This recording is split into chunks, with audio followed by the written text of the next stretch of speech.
What's going on, everyone? Welcome back to the Rewind Smack Show, where we take the latest week in pro wrestling, all the hot button items, and me and RN run them down for you guys. Joining us this week, the third leg to this table, BamaDave is here. He's gonna talk about some of the latest going-ons in professional wrestling with us. How you guys doing? Pretty good. All right, sound like you're dying over there, man. Trying to get through this show.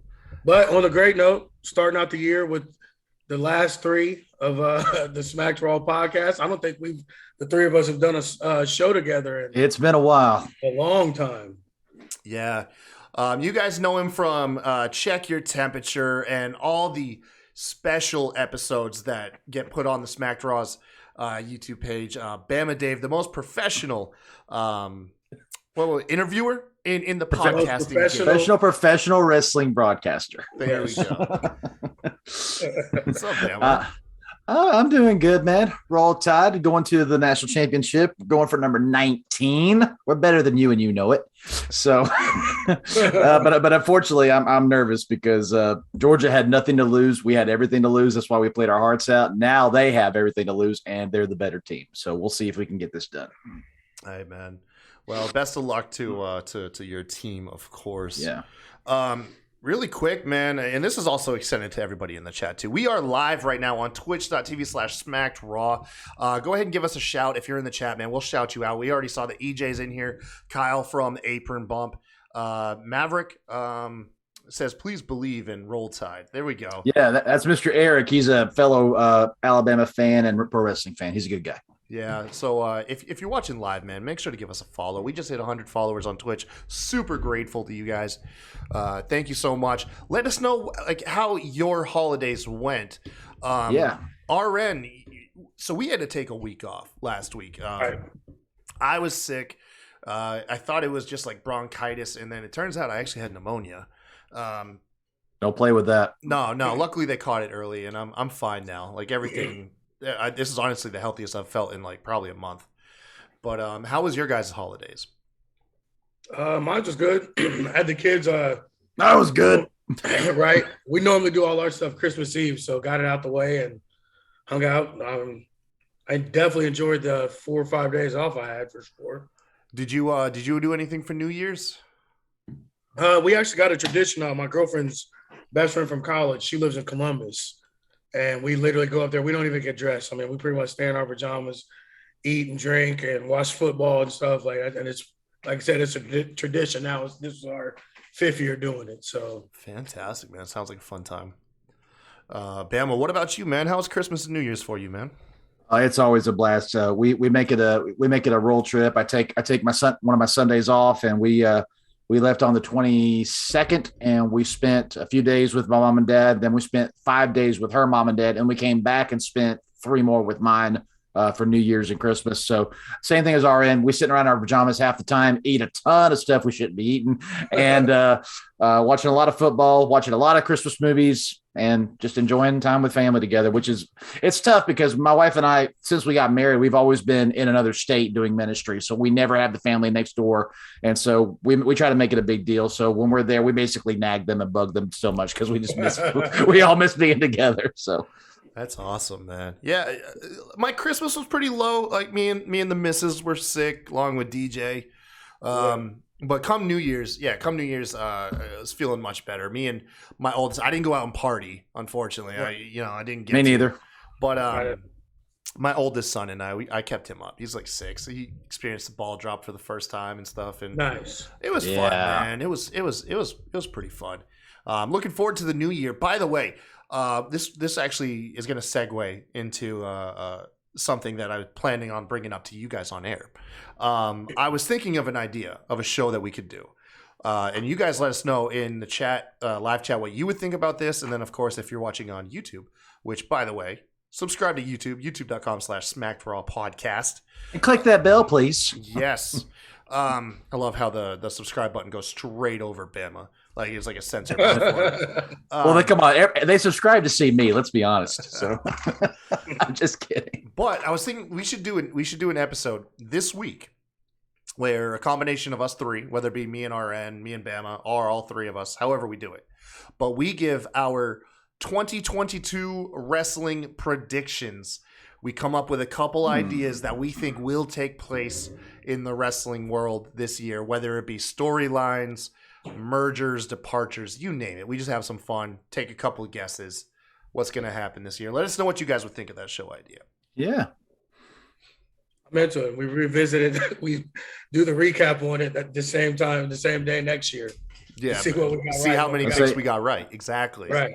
See, if we can't rope it into this week, we can maybe tail end it on the end of next week's episode because we'll be talking a lot of last year's big events and that one. So, right. I'm thinking this is more of like a special for itself because it might be though. Yeah, because if we all come up with like three ideas apiece, that's 9 predictions, and then obviously we're going to go into further detail for each one. So it could be a lengthy thing. So that's just my idea. Bama, what else do we got going on the pipeline down the road this month? Let me see if I can pull up. I know. Let's go ahead and talk about it. Next week, Tuesday, January the 11th, 111. We are doing our 2001 in review award show, and we have a really cool lineup for that. We're going to be doing male superstar of the year, female superstar of the year, feud of the year, basically all the major awards the PWI does. We're going to do them. We're going to put our own spin on them. And Kyle, why don't you talk about? We're going to be. I think have you guys already established it, or are we going to be launching the Smack Raw Hall of Fame? Yeah. So this is how it'll go. So the first award show, I have an idea because we don't have a big enough following to try to get like a good amount of votes for our community. So I think what we're going to do is we're going to treat it like the Oscars, where it's a panel that elects these things, and we are that panel. So these awards are going to be strictly our opinions, our takes, and it'll be done a fun way. What we'll do is we'll all come up with our picks. We'll name our picks live on air without discussing them with each other. Now, the way this will work will be this way: if we are all in unison, or it's a 2-1 vote, then that's the winner. That is the winner, hands down. However, in the event where we have a 3-way tie, then where everyone's got a different pick, we will then debate amongst ourselves until we can convince one of the other members to jump ship and make it a 2-1 vote. And yes, it's going to get bloody. Yeah, exactly. So it should be some fun. And then Hall of Fame wise, we're going to also induct our own Smack Draw Hall of Fame. And this, I think, this is meant to be completely silly, by the way. This isn't so much about high legacy wrestlers. This is for wrestlers and personalities that have gotten the biggest reaction out of us, Smack Raw crew, on a show-to-show basis. If you want like a perfect example, I think a first ballot Hall of Famer is probably going to be Natalia, just for the amount of rants she makes RN go on this show. That's the Hall of Shame. She's probably been mentioned on these shows probably more than any other person. Yeah, she is her and Jeff Hardy. A Smack Raw Hall of Famer. Her and Jeff Hardy, yeah. Maybe you might have I will induct her into the Hall of Fame. Smack Raw Hall of Fame. EJ says he has a collaboration. Oh, by the way, I'm sorry. I don't want to abandon. And you said Bama. So we're going to be doing the show on January 11th. Next Tuesday. Yes, sir. Next Tuesday, right here, Smack Raw. Smack Raw's Twitch. So twitch.com/SmackRaw or twitch.tv/Smack Raw. That's correct. Yeah, there we go. And it's going to be a lot of fun. You guys are going to tune in. We're going to go for the jugular. You know Bama's not going to want to concede on any AEW victories. That's not true. No. But yeah, man. And there's going to be a whole bunch of new awards too. We're gonna go into great detail, but it's going to be a lot of fun for sure. 100%. Yeah.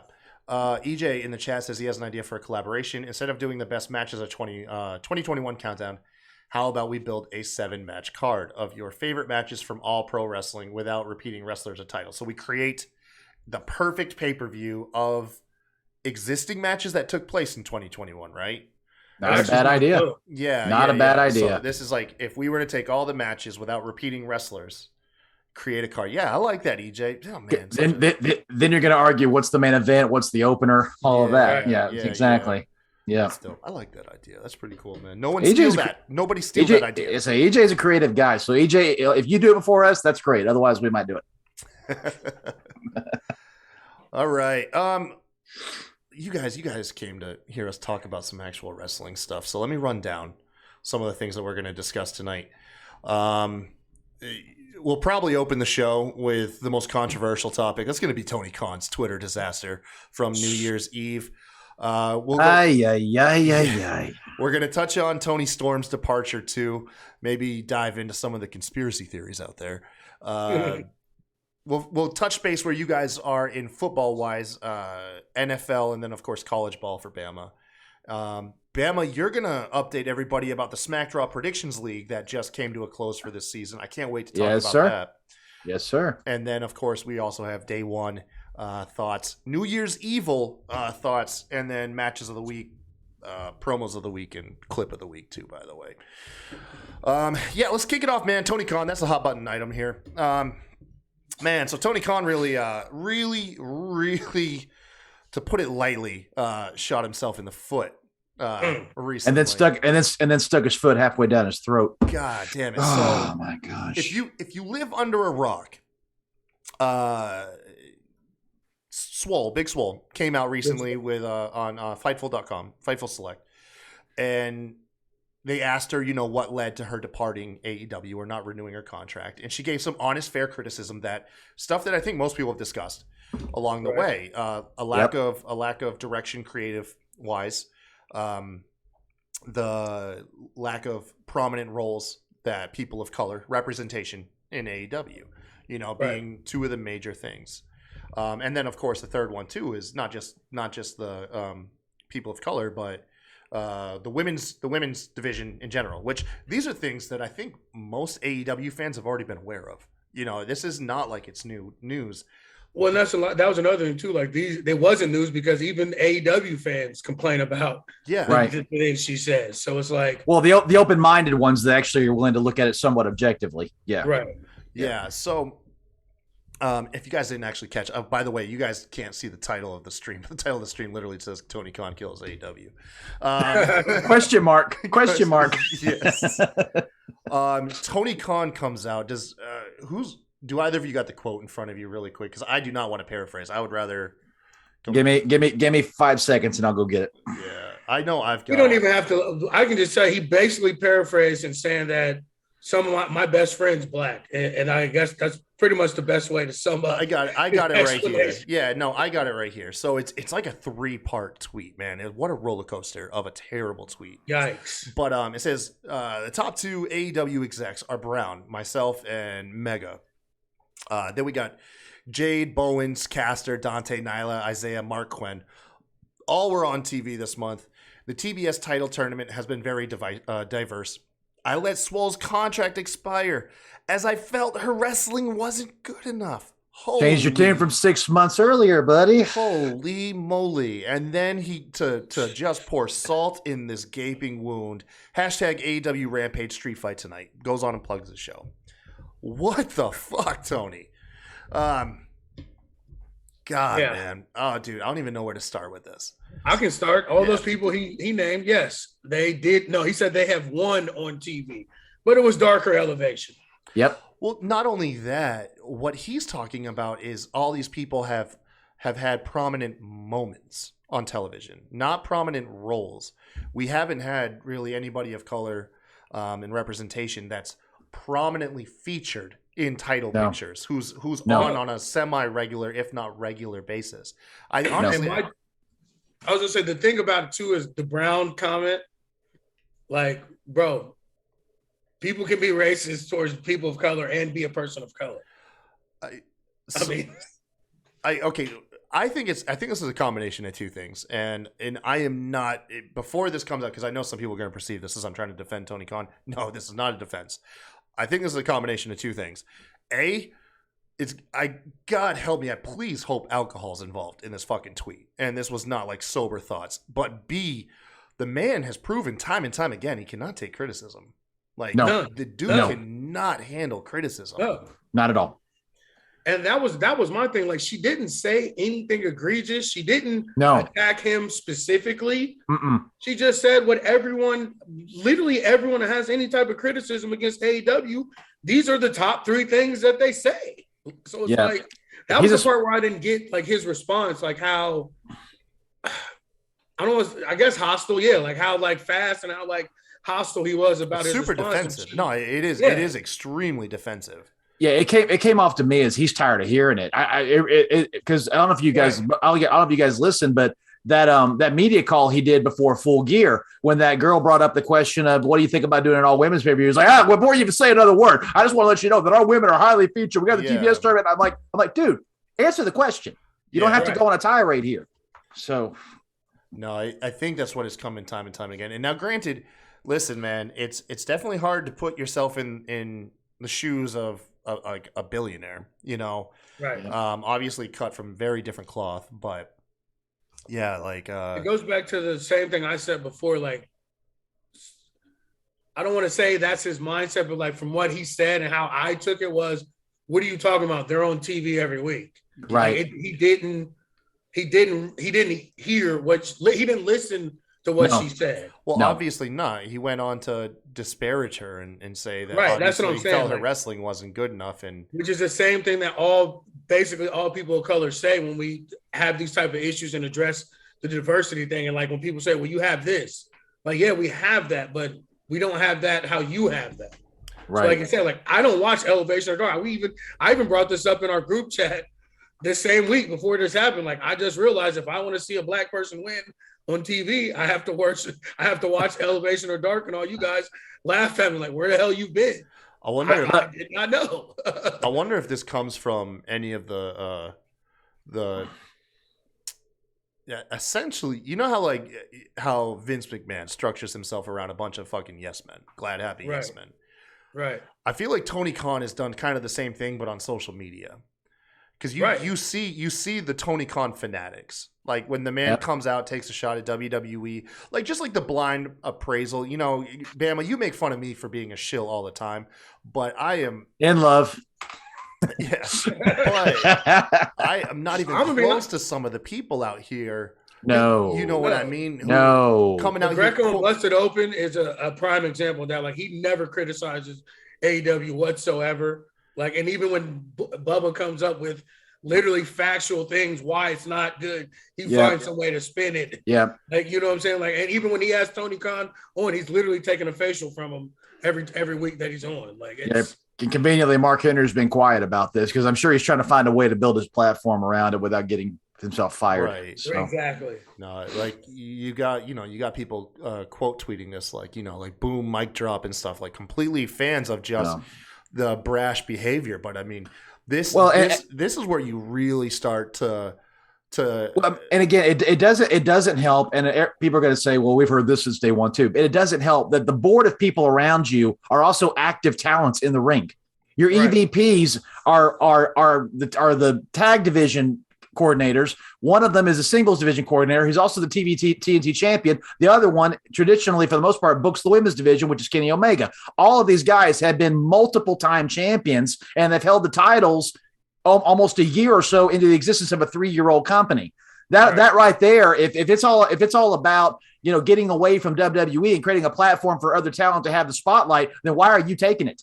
It makes no sense to me to have that. I've said forever, Tony Khan does not need to be the booker in this scenario. The dude is way too close to it. He's surrounded by EVPs that are also in the middle of it, that of course they want to be on TV and they want to further their own storylines. He needs to step back, get off Twitter, get in the backstage, run the books, hire and fire people, and let a booker who knows what he's doing book the matches, and let a female booker who knows what she's doing, Gail Kim, come in and book the women's division and let the women be prominent. He is way too close to this, and that's why he's taking it so personally. He's way too close. Well, here's the problem with being a millionaire. You do whatever the fuck you want. So exactly. Exactly. He wouldn't bump his ass when he jumped, but that's just never going to happen.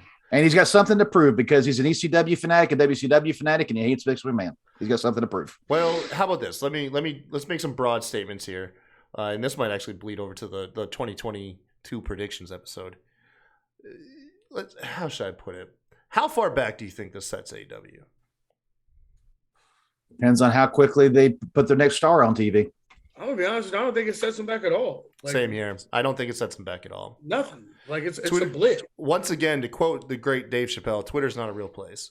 You know what I mean? No. Not even that. It's just like, let's just be honest. Like black people in general are a minority, and then black people, people of color, as wrestling fans, is a complete and total different minority too. So it's like I'm gonna be honest, until I got on wrestling Twitter, I did not know that there was other black people like me that watch wrestling. Like I thought I was literally like a needle in a haystack. I didn't know it was other people like me.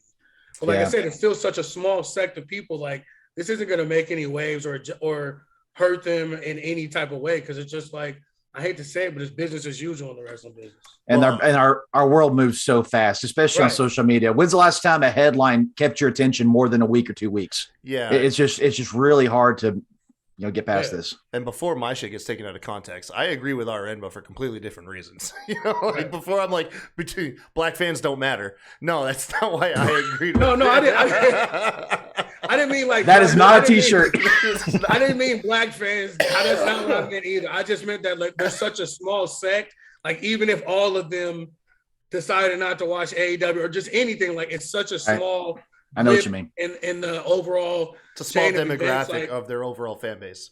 Right. It's not gonna hurt them either way. You know what I'm saying? Like that's what I really meant. Not like, even though I guess I am technically saying that their opinion doesn't matter, but that's not what I meant.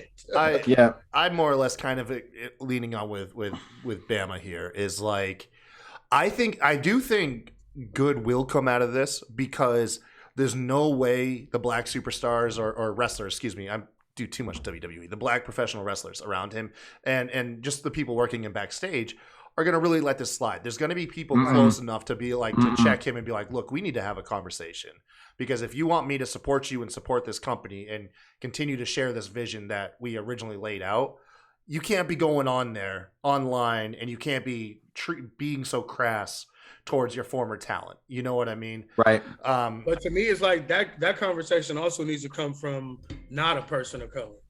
Well, that's 100%. Did you all see? That's where a lot of these things don't pick the steam up. Is that sometimes you need somebody to look like you to tell you you're being a dick and you're fucking up. Yeah. It doesn't matter what you look like when you're a fucking billionaire. Unfortunately, that's a whole different look. Right. Did you see, because I think one of the most outspoken people that night was probably Leo Rush's Twitter handle. Did y'all catch that whole roller coaster? I heard about it. I did. I saw a couple of them. So essentially, Leo Rush. In all caps, Tony Khan apologize. Yeah. All caps. That was the biggest one. Yeah. So he obviously made it very clear that he was not a fan of what was put out. But then the following day, he did release a statement. Unlike Hobbs, whose statement just came out was like, I'm lucky to be here at AEW, trying to just defend the company. Leo Rush's statement hopefully added some clarity. I'll read it here. It's not too long. It says, I want to be clear. I do not consider this to be a diversity issue, and at no point have thought or said that AEW or Tony was racist.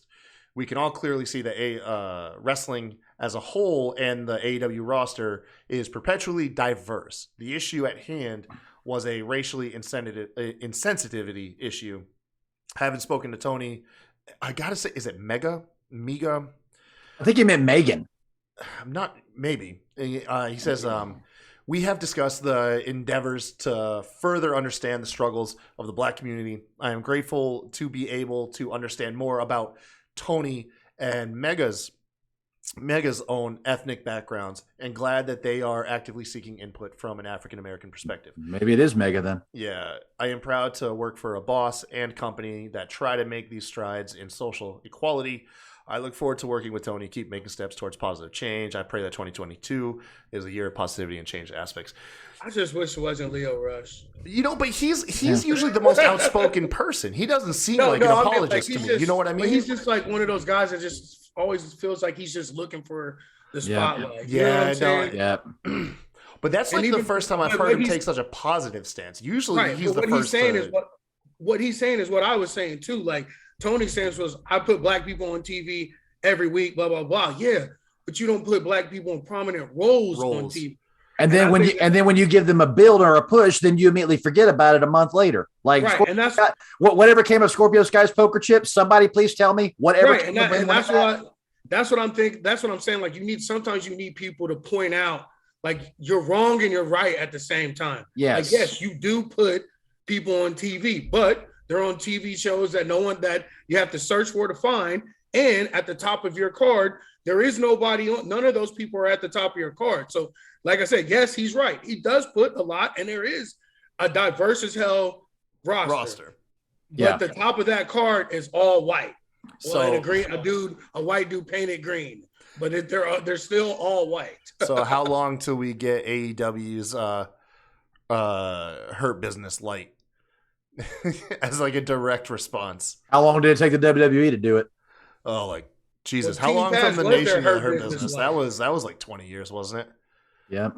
Team Taz was their Hurt Business Light. Really was too, wasn't it? It really was. Yes, it absolutely was. Yo, that's crazy, man. Anyways, yeah. Bottom line is the biggest thing that I think came out of this is it also woke up Twitter, and it also revealed who are blindly following him with no fear of consequences and who really are like, whoa, hold on, something needs to change here. Yeah. So that helped a lot. I did not feel like hopping on Twitter at all that night. I was like, look, I can't even talk about how excited I am for Rampage or nothing tonight. I was like, I'm just gonna enjoy the new year. I'm always ready for a racial debate, but even I was like, I'm gonna let this one cool off. Like, man, it's the holiday, man. Like, I got better things to do than. Yeah. And that's the thing. Like, when it's somebody isn't racist makes these type of comments, that's the ones that kind of hurt the most. Yeah. You know what I'm saying? Like, when this dude he was a millionaire, but he's still a person of color, and if he's old enough to be alive during 9/11, he's felt some sort of discrimination, like racism and hate towards him. Mm-hmm. So like, it's always those type of people, when they say something like this, you're like, fuck, we thought you were one of the good ones, which you are. You just made a mistake, but maybe you're not as good as we thought you were. Yeah. Just hopefully the man learns how to take constructive criticism, and also, like Bama says, build some sort of a more professional team behind stage. One thing that I did take from Swole's comments that never occurred to me was that, a lot of the wrestlers, although, we hear about all these wrestlers that have creative input, that's not, everybody. Wrestlers are still performers. They still need scripts. They still need people to write stories for them so they can show up and do what they do best and wrestle. Yep. And yeah, it does sound like back there, like they were so heavy on, let's give you guys creative freedom. They forgot about the people that still need creative guidance.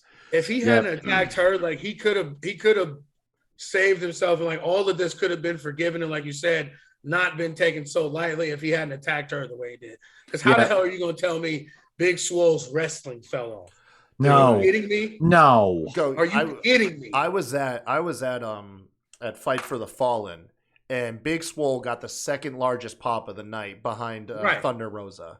Those were the two biggest pops of the night. Was Big Swole and Thunder Rosa. Both women, by the way. Yeah, and Swole wasn't even on Dynamite. That was on a taping of Dark or Elevation, one of the two. And she still got the crowd to be one of the loudest moments of the whole evening. She's one of the most charismatic wrestlers, not women, wrestlers in the damn world. Yes. Yeah, man, she's awesome. So how can you not make that work? Yeah. I do hope, by the way, last thing on Swole from my end, I really hope she does join WWE and go straight to the Hurt Business. And she's assuming that Hurt Business is actually a thing. And that's the part. And not just when Bobby Lashley can't show up to Raw. But that's the thing too that kills me is how charismatic, how awesome she is on the mic and shit and everything, and then Cedric Vanilla is Cedric Vanilla. It's opposites attract, RN. How can that they need to redo the Maria Kanellis and Mike Bennett, but with her and him. Right. let her be the dominant one, making him walk around behind her. Fantastic. I'd love it. Oh, no, man. I can't add anything more, guys. You guys are 100% right. And RN, and the only thing I'll say, because again, I am in the same boat as a lot of people. I am not anywhere in a place to say I understand everything you're going through. I just know what it means to treat a human with decency and respect.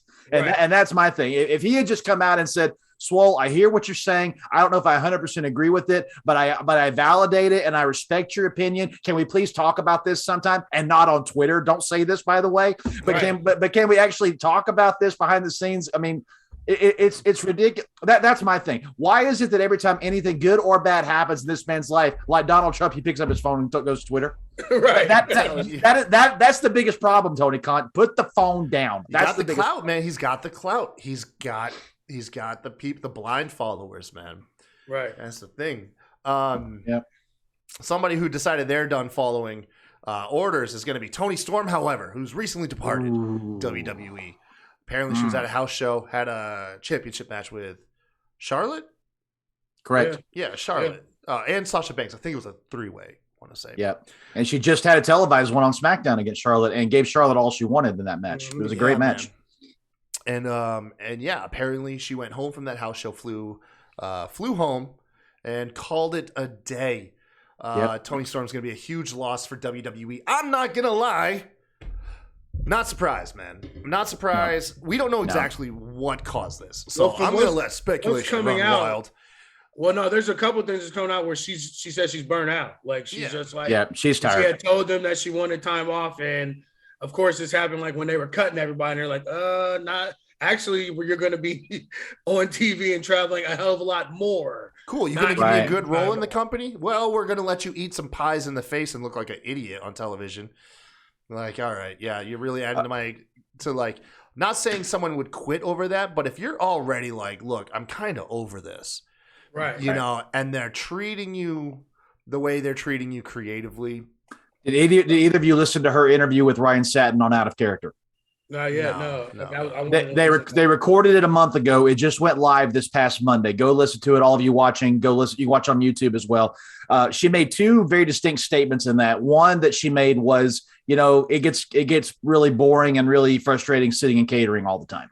Yeah. And that was talking about before they decided to give her this push. That's basically what was happening to her. The other thing was she talked about how she spent time in Mexico for a month in the quarantine. She was there for like 2.5 months working on her craft before she came back to NXT. She said, I finally felt like I was getting traction on NXT. I was going to be pushed to be the next NXT Women's Champion. And then all of a sudden, bam, I'm getting called up to SmackDown. And when I get up to SmackDown, they had nothing for me in that moment. And then the one rumor, I have no idea, this is all speculation. The one rumor I heard is one of the discussions Vince had with her recently was to give her a weather girl gimmick because her last name is Storm. The geologist role, a storm's coming. Meteorologist. I just come to realize that WWE hates me. All my favorite wrestlers are gone besides Kevin Owens and Seth Rollins. Oh man, you like Sami Zayn too, though, do you? Kyle's back. What up, fellas? It says. What's up? We're talking about Toni Storm and how she was going to be a meteorologist, apparently. Now, granted, I hope she pulls a Drew McIntyre because he did the same thing. He got burned out. He got put in the 3-man band gimmick. He said, "I need to get out of here," and they fired him over it too. So I hope she goes off, finds herself, discovers what she wants to do, get some time on the indie scene, go to New Japan, spend some time if you want to go. She's already done all that, Bama. I know, but she's only 26. She's only 26. Go win some other major titles. Go. What everybody forgets, before she came to NXT, it took her 18 months to finish her bookings to sign with them. Like she's done the indie scenes and traveled all over the world wrestling and stuff. So yeah. But I think a lot of that is, some of it too is that she's so young and has been doing it literally nonstop for so long. 16 years old, 10 years That's already. What I'm saying. Way before any of these people. Like with Pete Dunne, like she's already got fucking damn near a decade of wrestling experience. Yeah, and she's not even 30. It's like when Daniel Bryan was a rookie under the Miz. You know what I mean? Right. Like she just got engaged too. So she's talking about they may elope here in the near future because they don't want to plan out a wedding. They don't have time for it. So Supersonic says Toni Storm definitely does not want to put Charlotte over. Man, I wonder how much of that is true, man. I wonder about that. She did.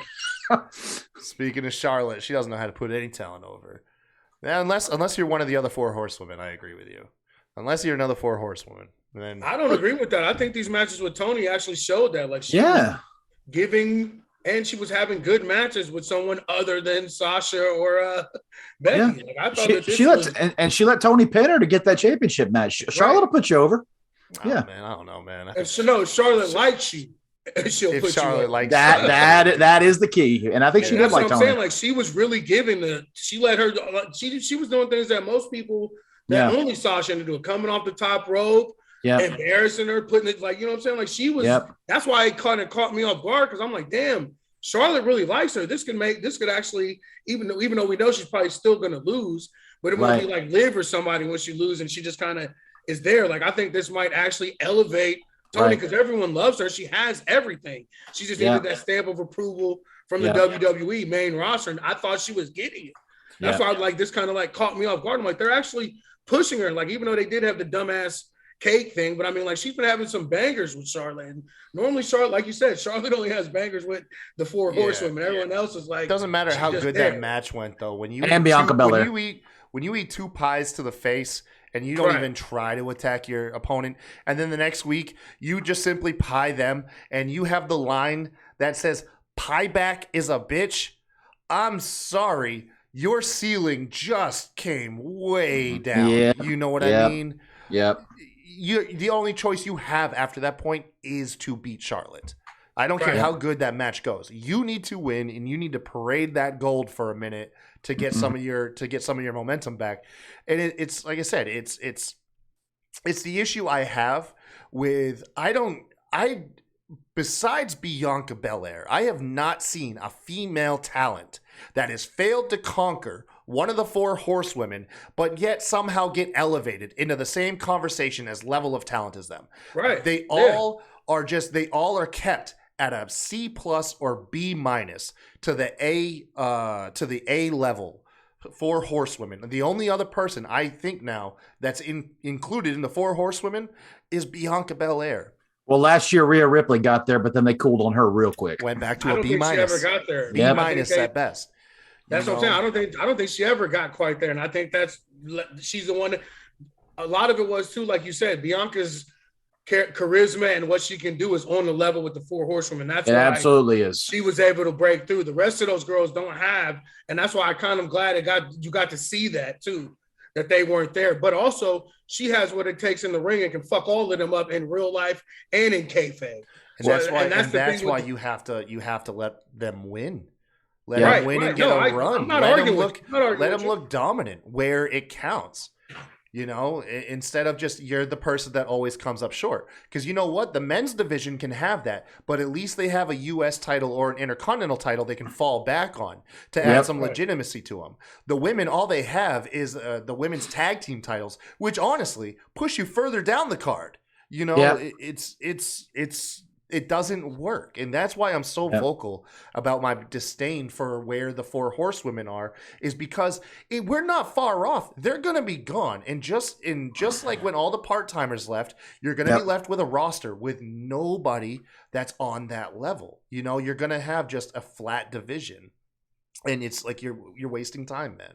You know? Kyle from Abram Bum says the tag titles could definitely be legit if they gave an ounce of effort. When they first debuted, those titles were must get. They're like 6 women tag teams that were all trying to get them. The biggest problem with the four horsewomen is they themselves have a cult-like following, each of them. And it doesn't help. Like, for instance, I dealt with this all over social media last night. So Becky beats Liv clean. Well, back of the line, Liv, you'll never get a chance at the title again. Becky got pinned how many times before WrestleMania 35? And then she beat Ronda and Charlotte in the main event. I don't want to hear this crap. If Becky handpicks you and she wants to work with you and she says, okay, I'm going to cheat to beat you once and then I'm going to barely beat you clean, but you're going to give me Liv owned that match. Becky had nothing left when she finally pinned her. So now, okay, Liv happens to back up a little bit. Who says she can't win the Rumble or win the Chamber and say, hey, Becky, you can't beat me 3 times. WrestleMania, here we go. That story can't happen. So these idiots that are going, oh, she's buried. You'll never see her again. Quarter 1 cut, she's gone. Shut up. You don't know. You don't have the pencil in your hand. Even if she is buried, I'm gonna be honest, because Liv isn't really that good. Sorry. I'm just saying about the follow through, Bama. It's about the follow through. I agree. I'm just saying it's anybody across from all of them. Anytime a four horsewoman beats a girl, well, they just hate her. That's not true. That's not true. But the fans up and react and go, nobody can beat Sasha. Nobody can beat Charlotte. Nobody can beat Becky. And so what does social media and WWE go? Well, if they love the four horsewomen more than these people, then why are we even pushing these people? It's so stupid. I know. And that's their logic. And that's literally their logic. No, it really is, man. It really is. I mean, well, like I said, it's just it's that's the top of the card, and that's what it's going to be until I said Yep. I firmly think that'll be the top of the card until they just start retiring and doing other stuff. Yeah, Sasha goes on to make movies. Charlotte decides to finally hang it up after she gets 17 world victories. And that's the thing about them too, because it is 4 of them. They always have them like 2 and 2, so like there's never any room. Right. For somebody else to creep in because it's always 2 of them in the door. You know what I'm saying? Supersonic says the 4 horsewomen has been going overboard. Their fans are complete jokes. 100%. Yeah, no, I will say, yeah, man. Like Sasha has the worst fans ever. I've always been vocal about Sasha fans. Like they're terrible. Yeah, early on when I actually was like, I don't care if I come across as a jerk online. It was just part of my guilty pleasures was just to poke the bear a little bit. Like, yeah, but it's true though. You could say like one of my examples was I was like the only thing worse than Sasha Banks are her fans, or the only thing more toxic than Sasha Banks are her fans, and they would defend themselves by being the most toxic crowd you've ever seen. Yes. Yes. But yeah, no, it's all in good fun. It's just like I said, as long as the Queen's there, we're good. Yeah, yeah, man. And what sucks is that I don't think the 4 feel that way. I think Sasha thought this is an honor to work with Bianca. Charlotte, I think, wanted to help Toni Storm. Yeah. I know Becky wants to help Liv. She's gone on record in interviews and said, "I want to help Liv." Yeah. So it's the fans and the other outside eyes that are that's what I was saying. Like it's like it's not the 4. The 4 want to help them. No, you can tell when they genuinely like a girl that they're with and want to do things with, because those feuds last a little longer. They actually let them get shit off on them. Exactly. Like I said with Sasha and Bianca. Like you said with Becky and Liv. It's on record how much Becky loves Liv. Yes. And that's what I was saying too with Toni and Charlotte. Yeah, she was still getting fucked up, but she still did some things that Charlotte that no other girl on that roster right now has ever done. Mm-hmm. Or you know what I'm saying? It's like, to me, like being who we all know Charlotte is, that shit ain't going down unless she's saying it's going down. Yeah, and before Bianca got to Sasha, she went through Bayley 3 matches and pinned her. Right, so, right. Yeah, that's what I'm saying. So I don't think it's them either. I think they get held to that. I think they get that thrown on them a lot when it's not really them. Because I think it's not their fault. I think it goes back to literally what you said, how simple it is. They like these 4 girls more than they like everybody else. So this is what we're doing. Yeah, absolutely. I don't think they look at it any other way. Yeah, I don't think I've ever disliked any of the 4 horsewomen personally. Like, I don't think I've ever disliked them. I mean, Charlotte's character, let's be honest, is pretty stale. It's right. She's done everything you can do. If you hated Ric Flair, you're gonna hate Charlotte. It's the same character. Yeah. So, but other than that, I just just they're constant, just top of the card stuff. Speaking of, really quick, hold on. Supersonic says he also, look at the fans of Asuka. They hate Charlotte. It's been like that since WrestleMania 34, SmackDown before Mania 35. Oh, yeah. Absolutely. Absolutely. You're supposed to, man. Right. Charlotte was not supposed to be ready for Asuka. I can't believe that year both Royal Rumble winners lost. Right. Because it was Nakamura and Asuka, and they both lost, man. Yeah. Which sucks because that was like the fan service year. That was the year that they gave the fan service in the Rumble. They're like, you really like these people? Yeah. Okay, cool. You really want to see Nakamura and AJ Styles do like a New Japan style match at WrestleMania? They'll have a match at WrestleMania. Yep. Yep. Okay. Kick him in the dick. Oh, man. Yep. Now, Asuka and Charlotte delivered one of the best women's matches I've ever seen. Man, that was a great match. Lie. You shut up. Shut your whore mouth. That match was like 4 minutes long. They clipped that match. It was longer than that. Oh my God, 4.5 minutes. No, that match needed at least another 8 to 10 minutes. At least. It didn't suck. I'll say that it didn't suck, but I don't think it hit the. It didn't suck, but it didn't reach the expectations that we all had. If you've got 2 girls of their caliber throwing everything they got at each other, the match shouldn't take that long. Honestly, they're hitting each other with bombs. They should be feeling it a lot quicker. How long was that? I'm looking it up right now. See if I can get a quick answer. I want to say 12 minutes. 12, 13 minutes, probably around there. Oh gosh, where? Somebody have a quick, because you got to cut out entrances. Entrances don't count. It's from the moment the bell rings. Yeah, bell to bell. That's what I've always counted. So Undertaker's matches take 45 minutes then. Yeah. Who won? Oh man, I can't talk about Chase. We'll let the chat. We'll let the chat. If you guys can help us out, just bring it back to us. How long was the match between Charlotte and Asuka at WrestleMania in 2018? WrestleMania 34. Yeah, WrestleMania 34. What's next, fearless leader? I'm gonna say it didn't go over 10 minutes. I don't think it went over 10 minutes, but I could be wrong. And you might be. Maybe I was just sucked into it and it felt longer than I thought it was. Maybe you're just a WWE bootlegger. Oh yeah, that's it. Trust me, I'm not a fan of what happened with Tony Storm. When that pie came out, I'm like, you've got to be kidding. Right. There's no way. Gosh. I'm not a fan of that. You know what I am a fan of?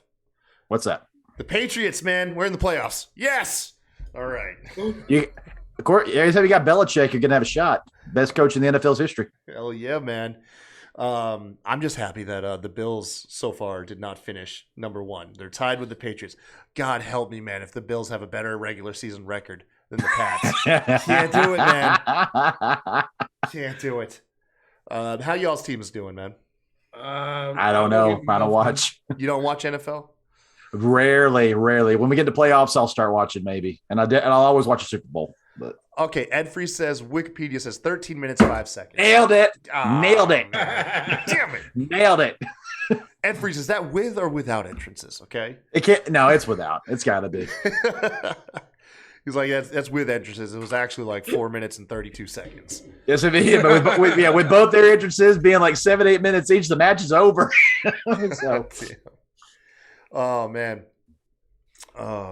Now, as I said in the opening, Alabama just won their semifinal against our Cincinnati team. So we're going to face Georgia. Kirby Smart versus his old mentor, Nick Saban. Let's see who wins. Nice. I can't believe the Bengals today beat Kansas City, dude. Oh yeah, my girlfriend was going ape shit. I bet. That's crazy. She pretty much gave me a concussion, shaking me and pushing me every time they scored and shit. Like, get off of me. You should have seen the end of the if you didn't see the end of the game was nuts. They were at the 1 yard line with like a minute left. It was 4th down. And the Bengals had the ball. And the announcers were baffled because they were going for the touchdown. But both times that they went for it, the plays got called back due to penalties.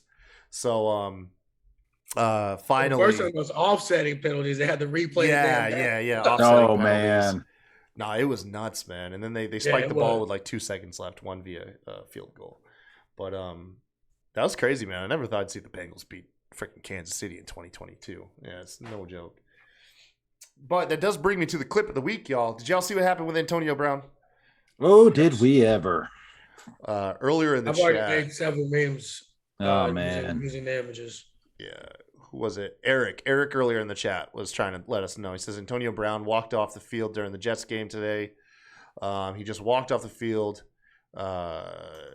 Everyone was leaving. I believe they were losing in the 3rd quarter, but I got the clip right here. It's about a minute long. This is actually the better clip. This is the fans watching the NFL clip. You can't see it. Right. He's clearly getting into it. Coach.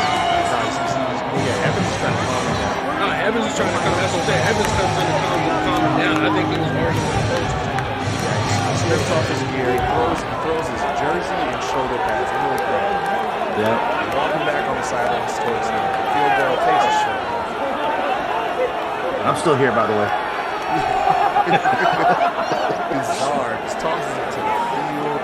Oh man. Oh, then This is definitely the whole night after. Oh yeah, he's done. He's done. That's me by receiving every day.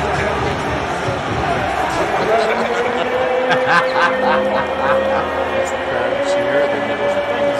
Oh, that's the part I was talking about. When he's in the end zone, like hyping the crowd up, the game's still going on. Yes. Like they're driving. No, he's clearly having a meltdown on the field. Yeah, that's what I told you. This wasn't just a normal Antonio Brown do some dumb shit. Like this was literally like I said, it was some manic ass like yeah, it was he looked like he was losing. It reminds me of like those drunk party chicks where you're like, girl, you need to chill out. You're making an ass out of yourself. And then she just starts twerking. You know, it's like, just like, let me show Falls you. and hits her face. I don't know why, but I want to blame Gronkowski. I just want to blame him. Of course you would.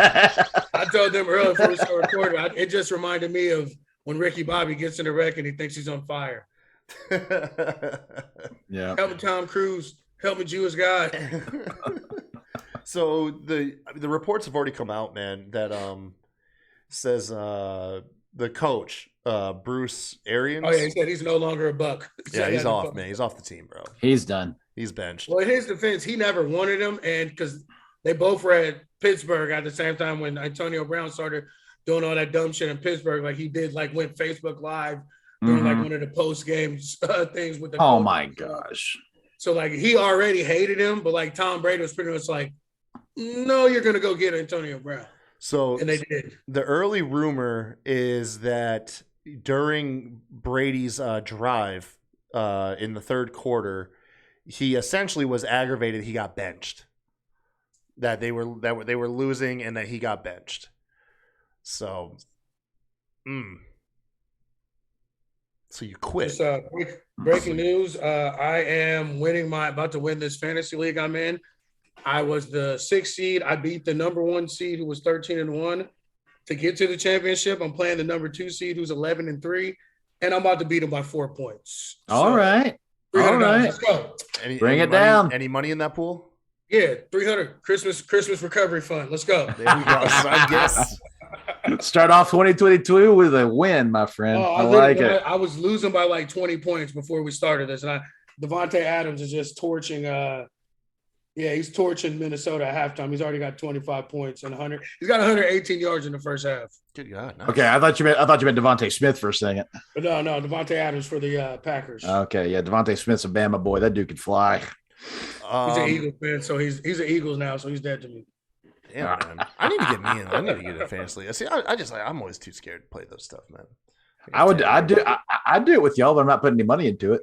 No, I got a couple. I'm too dumb to put my own money on it. There ain't no way. I have one that I do with some work buddies and like their wives and stuff like that. We all just throw in 5, and we have like a pizza party and get like awards and stuff. Like it's no like actual money. Like they got a dope.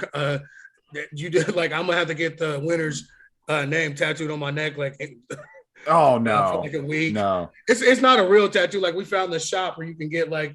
The fake tattoos and stuff. Like I work from home, so like I picked that one because it was like that or the ghost pepper sucker like we did with Jay. Jay. Shoot, yeah. I was like, I work from home. Satan, man. Put no way. That tattoo on me. I work from home. I'm not worried about it. Really quick, Eric says he was going back to Brown. He was supposed to get 8 more catches to receive essentially $350,000.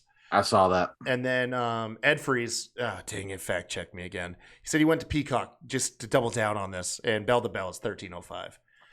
Wow, Wikipedia got it right. Yeah, damn it.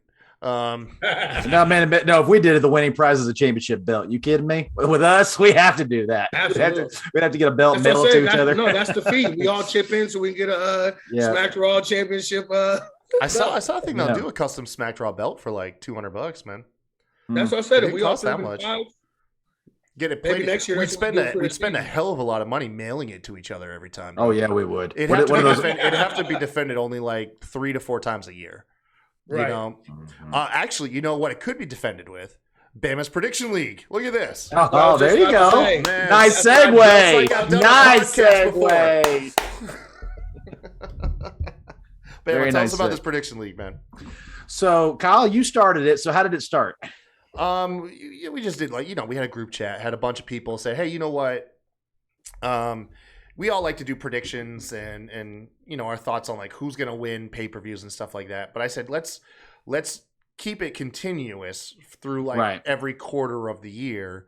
Right. So I got tired of doing it just because I'm spinning enough plates. So Bama was kind enough to take it from me and keep the ball rolling.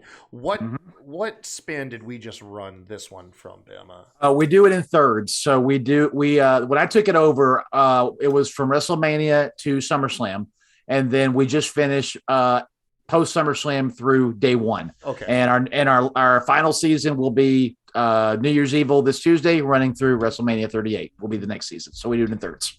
Nice. Okay, cool. So a lot of us, it's a combination of podcasters like Katie's from the Sheely Showcase. Her partner Savannah on the show. Yeah, Yep. We got Tyreek and of course TC from Young Kings Wrestling. I think even Kyle, who's Abram Bump is on it. Yep. Yeah. Just Heel Tactics. Justin's in it. Jay Thunder occasionally jumps in. Sebastian, our fourth member of the SmackDown, is actually going to come back into it.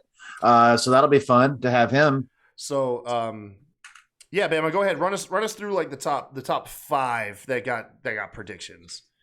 Yeah, so we ran it all the way through, and like I said, so what happens is every single time we do a major show or a pay-per-view, usually it's between 10 to 12 points. So because there's only about 7-8 matches on the card, if you pick the right winner, you get 1 point, and then I'll throw in 4 or 5 bonus points. So anywhere from 10 to 12 points is usually the way it ends up being.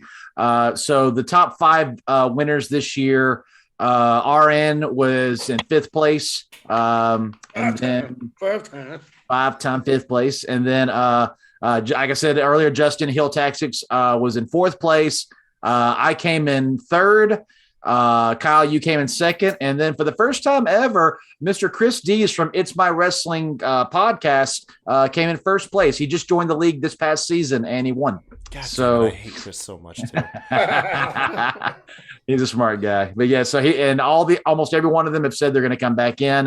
RN, your brother Dre said he wants in. Yes. So we're actually considering expanding this to see if there's a way to build a platform where I can input the matches and everybody goes in and like clicks or puts in what they want to happen for the questions. If you guys out there know of a program or a website that lets you custom do that, I would love to get the link on that and go look at it. Because right now, basically what I'm doing is I'm using the Notes app on my phone and I'm just putting everybody's names in. Once you get past like 15, 20 names, it starts getting harder to do that. So if there's a website or a program out there I can use to do it and do everybody pretty quickly, and when it's over, you put the results in and bam, it tabulates everybody's answers, then that'd be awesome. So then we could definitely go bigger names and bigger numbers. I think we can do it through like Google Docs. Like I'm almost certain. Give me a moment. But the reason why we bring this up is for you guys in the live chat, our YouTube viewers, and our podcast listeners. What we're going to do is extend this onto social media will be the first part where we can get a hold of you. So check out what we'll do is I think what we can do is on our personal Twitters and like our show Twitter. We can go ahead and put out pinned tweets saying, if you want to take part in this league, this season's predictions, Smackdraw Fantasy League, we'll call it. Yeah, there you go. And just leave a comment. Leave a comment with your handle, and then what we'll do is we'll iron out the details between now and New Year's Evil in a couple days, and to make the official new. How about for those of us that are already in, we'll start New Year's Evil. But anybody that wants to jump in, we'll start you at the Royal Rumble. There you go. Yeah, I was going to say, give yourself a little time. Give yourself a little time. We'll give us 3 weeks to promote it. Yeah. There you go. But yeah, if you guys want to take part, man, and who knows, like I'm thinking at the end of like what we'll start doing is we'll do some little giveaway. Maybe like the winner, we can get them like a sticker pack or a T-shirt. Do something. There you go. Little actual physical incentive for whoever comes out winning and stuff. So yeah, and then who knows? Maybe we'll make a belt and pass that around to us. For the people on the show that actually. Win it. We can't send a belt out to just a random viewer, right? Like as much as I trust our listeners, I don't know how well I could be like, hey man, could you mail that to RN in Ohio? No, if we mail it to a listener, we'll never see it again. Never see the light on day again. It'll be on eBay for like $20. There you go. But yeah, it should be a lot of fun, man. Should be a lot of fun. Before we dive into day one and New Year's Evil, do you guys have any match of the weeks or promo of the weeks that take place outside of those two? Oh, well, I guess outside of day one, rather. I'll go first because mine will be quick. I got match of the week. It is AJ versus what's the black guy's name? Apollo Crews. What's that black guy's name? And actually, surprisingly, my promo of the week was Brock Lesnar at, I don't know if it was at SmackDown or at the pay-per-view when he got interviewed. It was like super quick and fast, and then he day one. hit you with the Day one. It was at day backstage. one. Yeah. Backstage. He's like, and that's not a prediction. That's a spoiler. So are you still saying that Brock Lesnar is bad at cutting promos? Are you coming around? No, I am still saying that. I'm saying that he's bad at cutting long promos. I agree with that.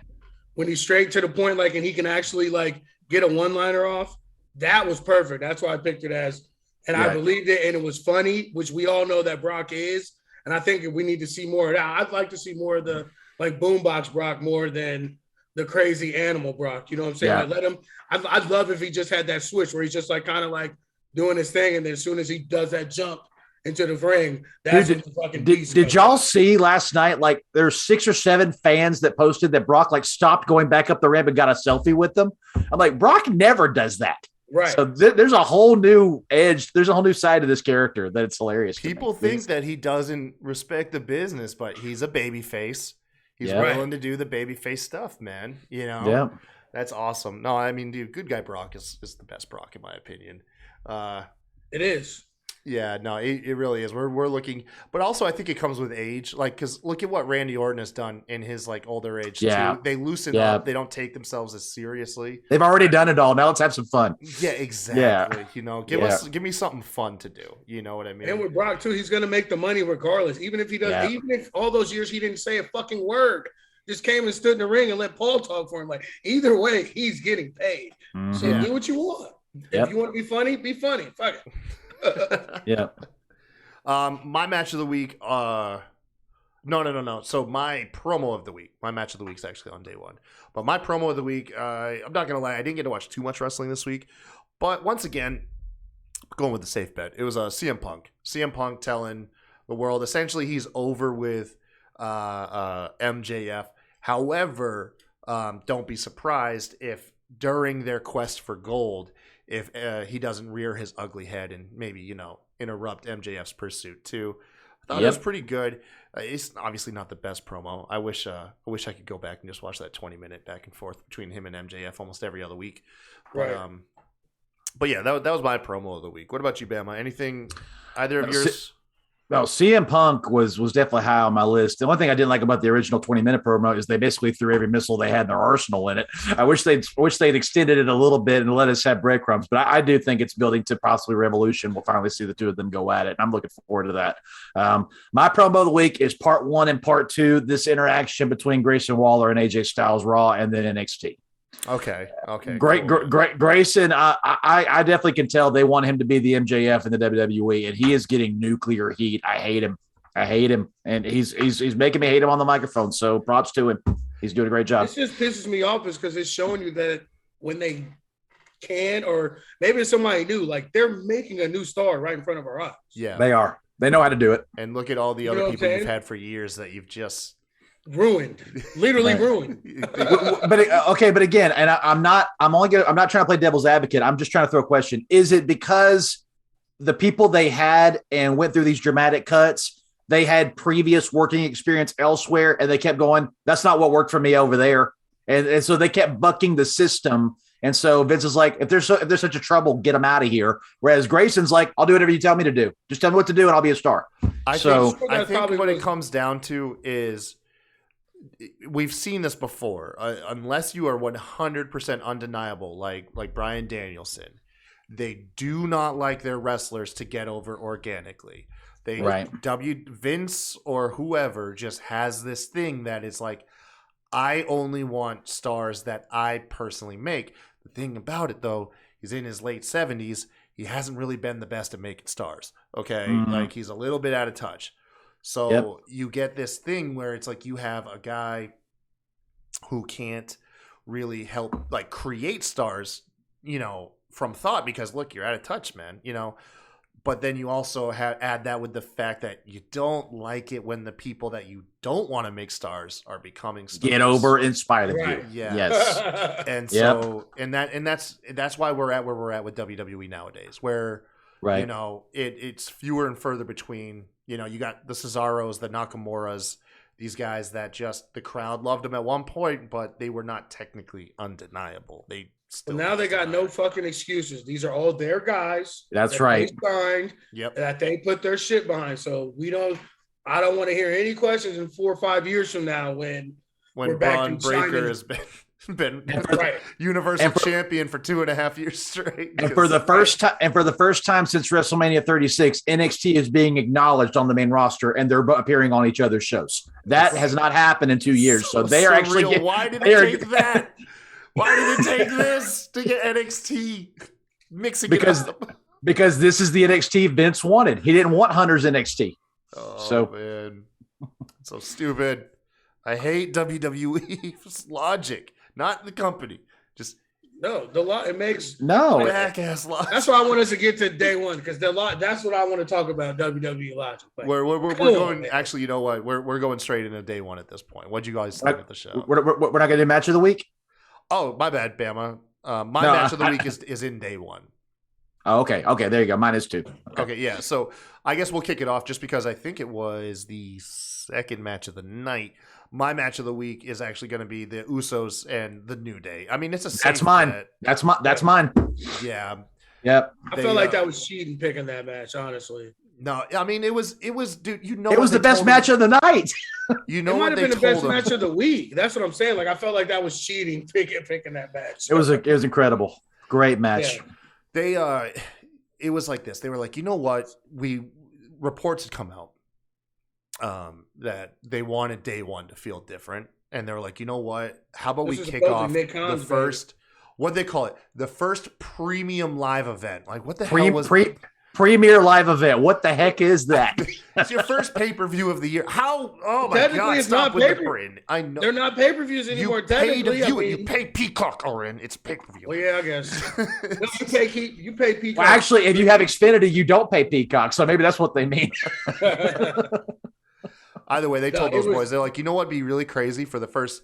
I'm just gonna simplify the first pay-per-view match of the year. Let's make it let's make it a match of the year. How about the first pay-per-view match of the year?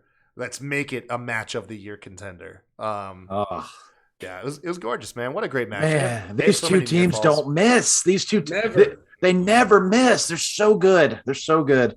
And that's why I kind of matches like these kind of cement them WWE picking them as the number one faction or tag team, because like let's be honest, like this pretty much most of our 10 years as wrestling fan, tag team wrestling was ass.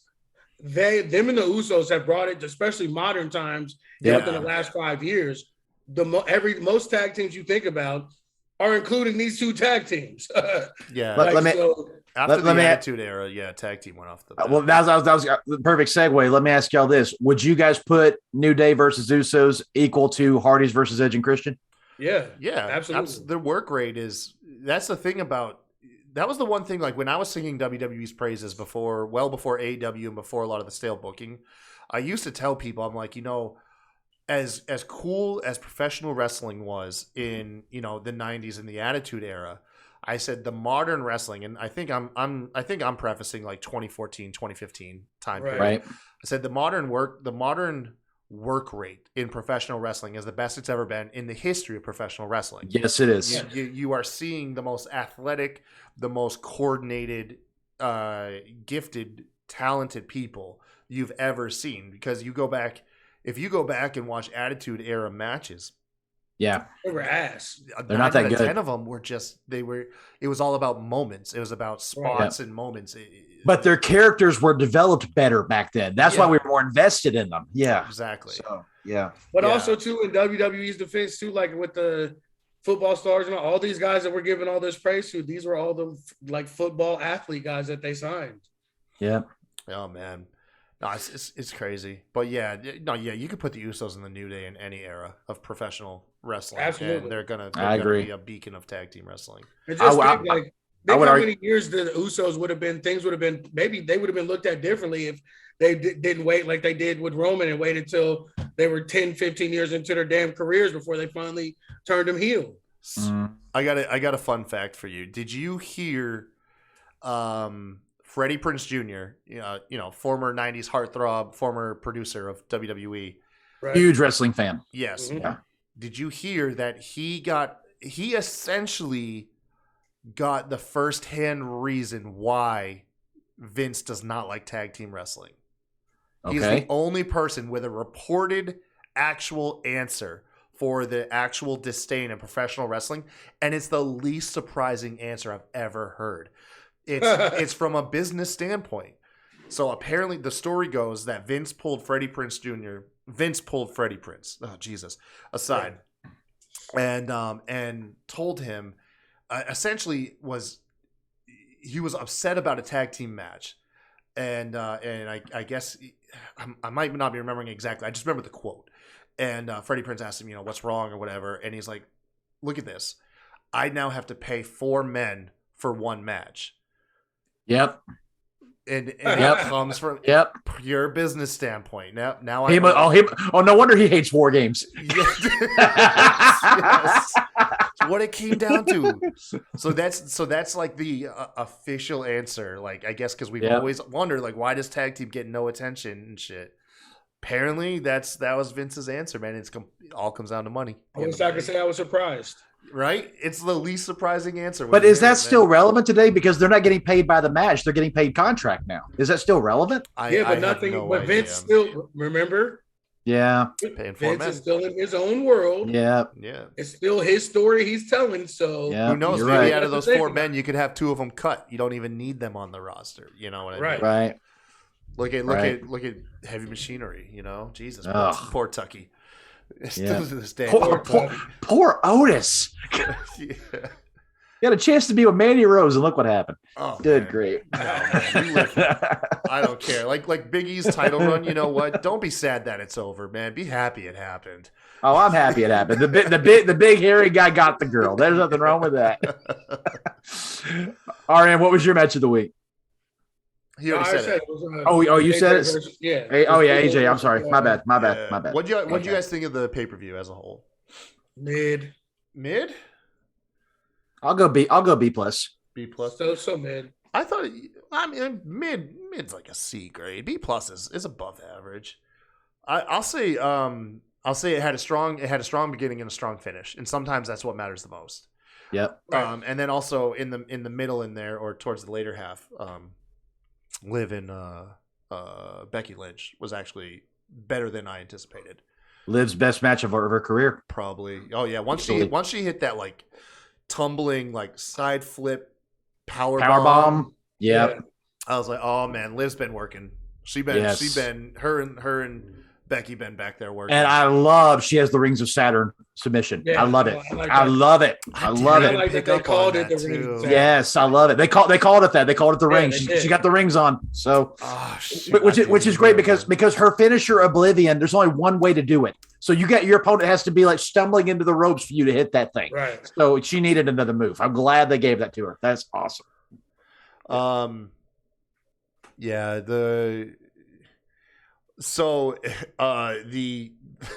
The blunder of the evening.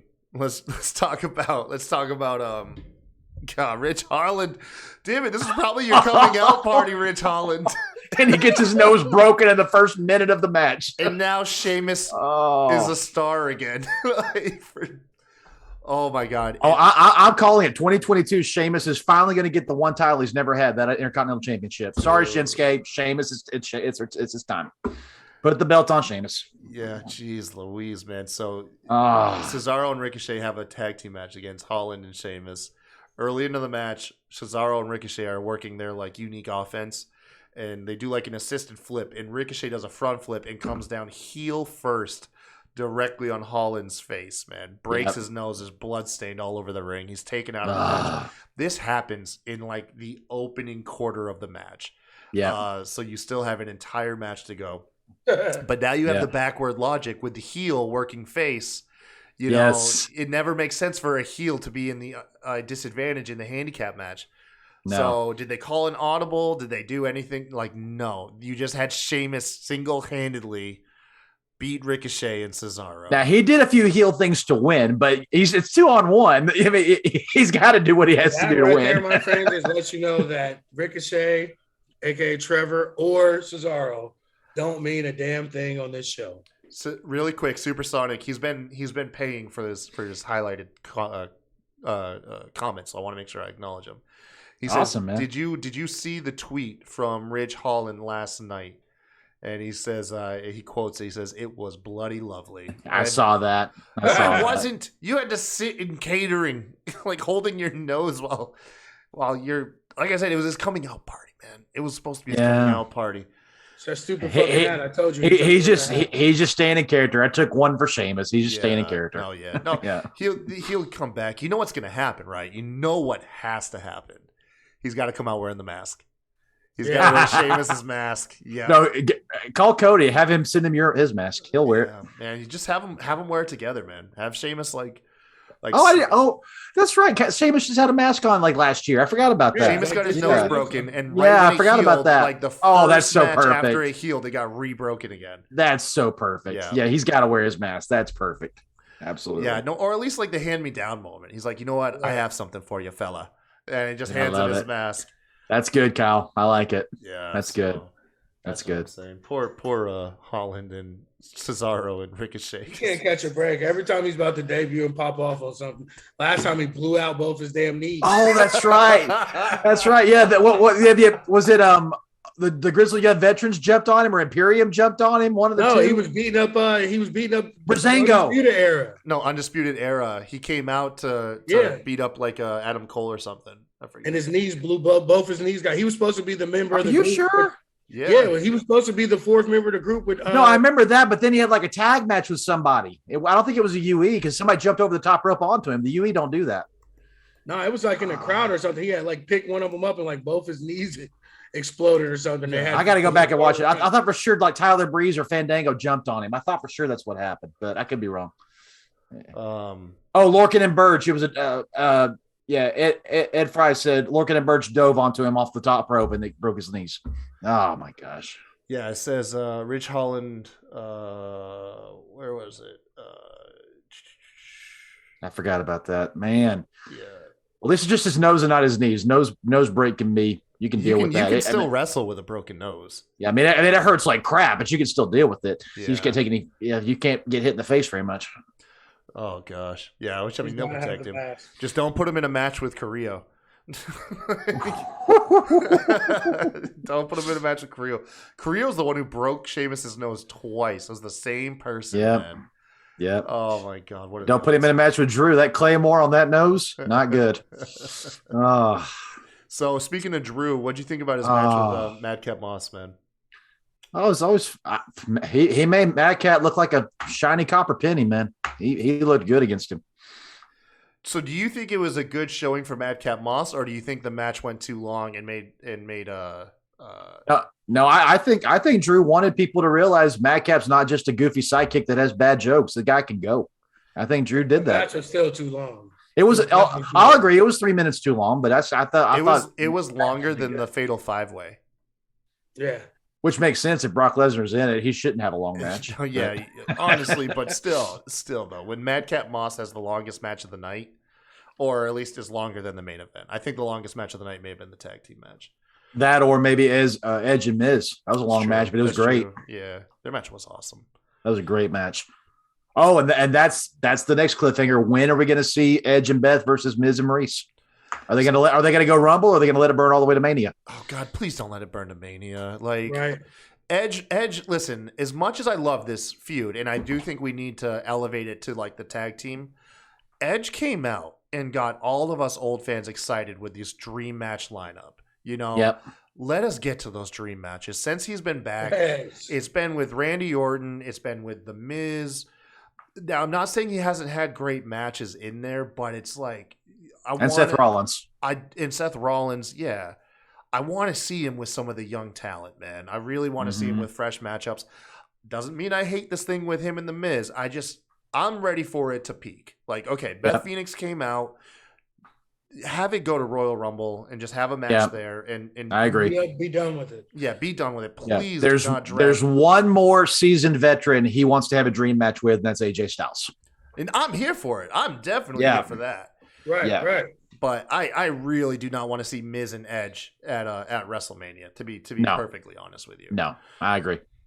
Ed Free says, I think the match had added time to it because of Roman's match getting cut. Oh, yeah, that makes sense. Well, yeah, for sure. And don't put Ridge. Supersonic says don't put Ridge in a match with anyone, especially Drew McIntyre, because he just prefaced what you said. Yeah, that Claymore is going to kill. Oh my gosh, yeah. And now with apparently kayfabe in me hates this, but apparently now with Drew having an injury that they needed to cover with a attack. How long is that going to be? And are we going to see Drew anytime soon? I don't know. I think they're trying to get ahead of it. I think they probably don't know. And just in case it is bad, boom, you got to cover.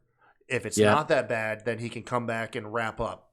Because he's building momentum. The crowd's getting behind him again. They want to get him back in the picture eventually. Thing is like, where are you at with WrestleMania? Because clearly we knew they were going to probably end up being Drew versus Roman. Now I think, hey, if it's Brock and Bobby, I'm in. Please, please. If there is one shining thing that can come out of this, I firmly believe. Because did you see at the end of that main event, they looked at each other for like a minute? Yeah, Bobby didn't leave. He was literally looking at him like, "Bitch, you lucky mother." Bobby Lashley had been like a kid on Christmas when he heard Brock Lesnar finally got entered into a match with him. Oh, dude, the best spear he's ever thrown. Brock with it. Oh my God, to have been a fly on the wall when they said, "Hey, Bobby, Brock's in your match tonight." God, that dude. That's all he's wanted for probably over a decade, man. Hey, I think they're gonna go that way because remember he had him in the Hurt Lock.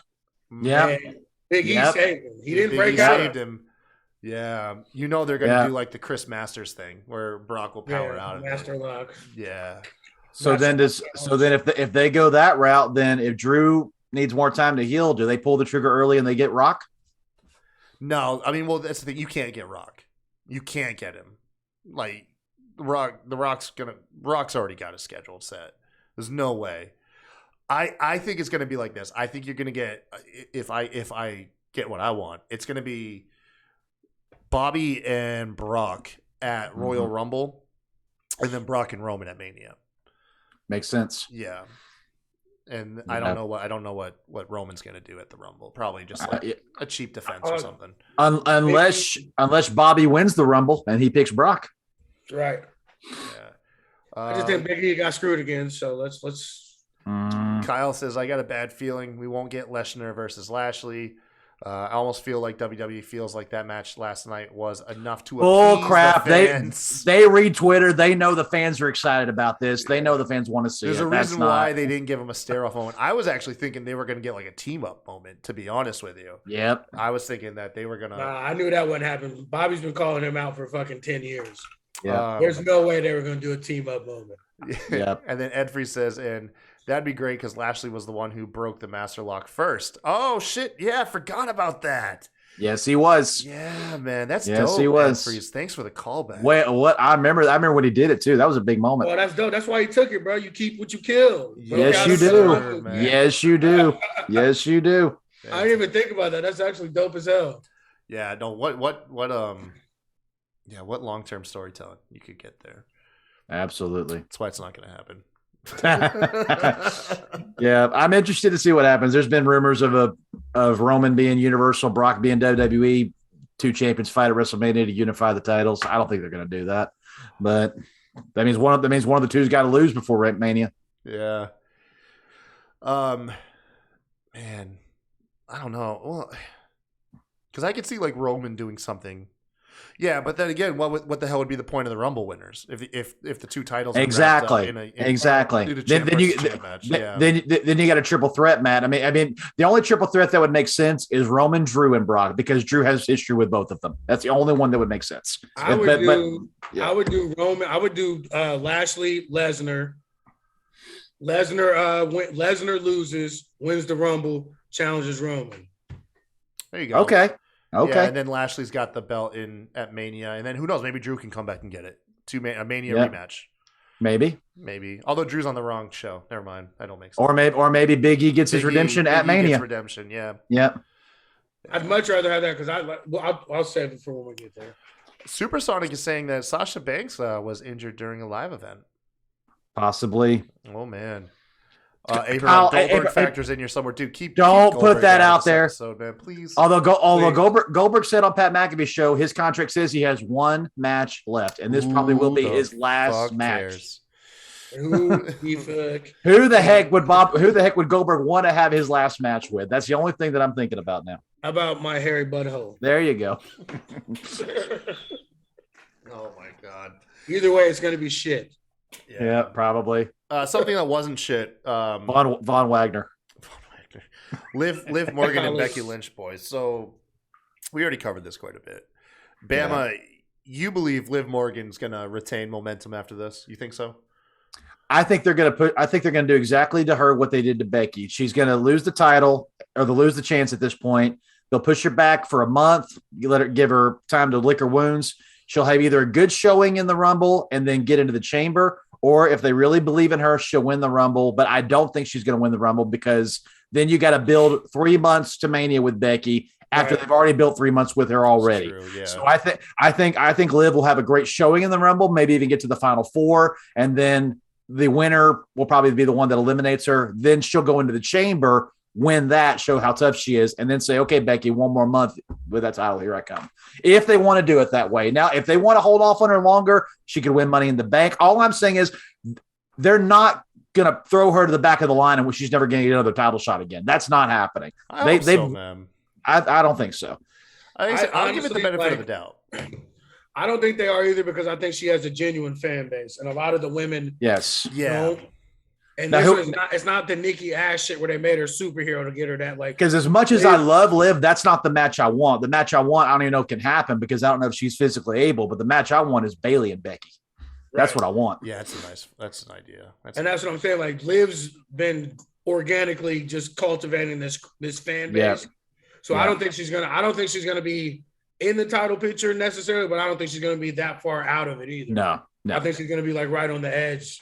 I think they're going to do with her what they've done with Bianca. Give her a couple of high-profile opponents, and then when she's hot, put her back in there. So I wouldn't even mind. What I was thinking about after this was just Becky finally breaking her, and then making her her apprentice, or you know what I'm saying, her taking her under her wing, showing her how to do it. You got this far, now you need the man to show you how to take it to the next. You just want Becky to become a babyface again.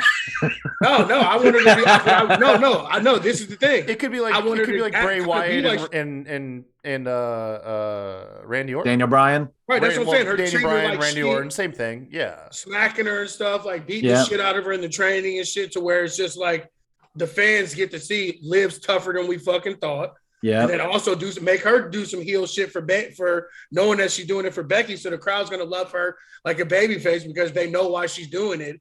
And then eventually you get to still keep her Becky babyface, but you also kind of throw some stank on Liv to give her a little bit more credibility. So then the next time they clash, it'll fucking mean something.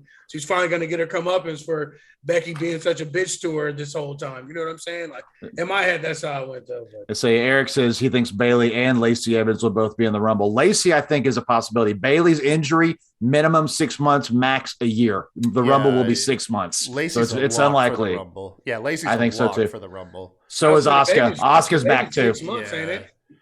Yeah. Ed Freeze, I want to go back to here because he actually had a pretty good WrestleMania card. He says Bobby versus Lesnar, Roman versus Drew, Big E versus Goldberg. That's the Goldberg match right there. I agree. I'm okay with that. Publicly and said he wants that match. Well, he's been doing that for 5 years now. What I'm saying is that's the only Goldberg match people would probably get excited for. It'd probably do. Not true. Riddle. Matt Riddle. The real ones know. The real ones know on that one. Goldberg won't do it. Goldberg won't do it. Hell no, he won't. He's Riddle will go into business for himself. Edge versus AJ, Bayley versus Becky, Sasha and Charlotte, Randy versus the World. Damn, you booked a hell of a WrestleMania, Ed Freeze. And as much as I don't think people want to see it, I think Becky versus Charlotte has one more in it because they're not done. So I just don't know. I just don't know if it's going to be Mania or not, but they're not done. Maybe a retirement match, but I'm done with that. I know you are. SmackDown's women's title. Sasha is now out. Charlotte Flair, Mania, yeah. Bayley and Lacey would be returning for the Rumble, like you said, yeah. So will Asuka. Yeah, Big E and Goldberg actually makes a lot of sense. Also gives some reason to take the title off of Big E. Yeah, true. Makes sense. Okay, if there's a silver lining, like Big E, we're gonna take the belt off you, but we're giving you get Goldberg. You get that Goldberg match. Yeah, I'm in for that. I'm in. Nice, man. Yeah, look at the chat showing up tonight, dude. I love it. It's awesome. Yeah, RN, we can't do Monday afternoons anymore if the chat's actually going to be awake on Sunday evening. Right. All right. So, I mean, that's pretty much it. I mean, you had the RK Bro and Street Profits, which was just like it was a fun match. But my thing is like, why the hell would the Migos side with Randy Orton and RK? He's been a fan for what, 6 years? But come on, bro. Kayfabe wise, like. Oh, I know. Street Profits are dorky as hell, man. Street Profits are dorky, man. Let's be honest. No, they're not. No, let's be honest. Let's be honest. They showed up with them because they want whatever Riddle has in his backpack. That's why they showed up. All right, I'll give you that. All right, kayfabe, you got me. That's the kayfabe. And it's all right. It's what makes the most sense. Which is a perfect tie-in to New Year's Evil because Riddle has a match there. That's true. Yeah, let's head on over there because that's pretty much it for day one, man. Which was the only thing I have to say about the main event is now all Lesnar has to do is take Wood's crown and he's completely killed the New Day. Dude. The New Day Killer. That's his new name. No one flipped the big ending. No one, except for Brock Lesnar. After he already took 2 or 3, got his ass beat the whole match. But okay. Okay. So Ed Free says, God, New Year's Evil looks like a lot of fun. Oh, they also said Kyle says Bam was a draw. You're just now realizing this?